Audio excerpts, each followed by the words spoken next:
Hello বন্ধুরা, সবাই কেমন আছেন? চলে এলাম নতুন আরও একটি ভিডিও নিয়ে।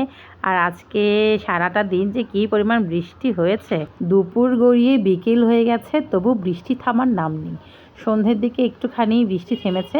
আর এদিকে বর নিয়ে এসছে হচ্ছে কই মাছ।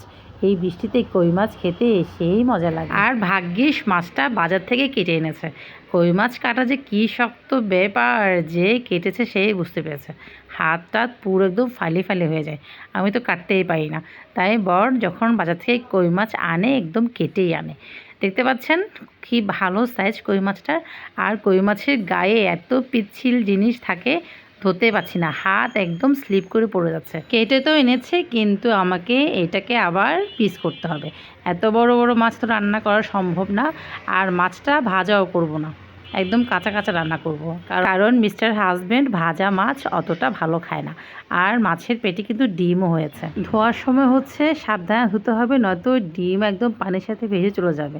তো চলুন, মাছের গায়ে হচ্ছে আঁশ লেগে আছে, এই আঁশটাকে হচ্ছে পরিষ্কার করতে হবে। আর যে পিচ্ছিল জিনিসটা আছে, এটাকে অনেকক্ষণ ধুয়ে, বেশি করে ভালো করে ধুয়ে তারপর পরিষ্কার করতে হবে। আর আমাদের চট্টগ্রামের ভাষায় একটা প্রবাদ আছে যে মাছ 2 লি মিডে, মাংস 2 লি ইঁড়ে। মানে হচ্ছে মাছ যত বেশি ধোবেন তত মাছটা খেতে মজা হবে, আর মাংস বেশি ধুলে মাংসের স্বাদ নষ্ট হয়ে যায়। আর আমাদের সবার রান্নাঘরেতেও এই ধরনের গ্রেটারগুলো আছে। আজকে আমি এই গ্রেটারটা দিয়ে মাছের সমস্ত উপরের পিচ্ছিল পদার্থ, আঁশ, এগুলো সব হচ্ছে পরিষ্কার করব।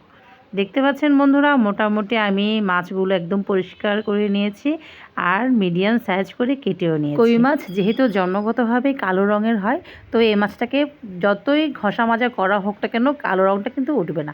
আর আজকে আমি এই কই মাছ রান্না করব হচ্ছে কাঁকরোল দিয়ে। এই সিজনে যে কোনো মাছ কাঁকরোল দিয়ে খেতে অনবদ্য লাগে। আর এই হলো আমার কই মাছের ফাইনাল লুক।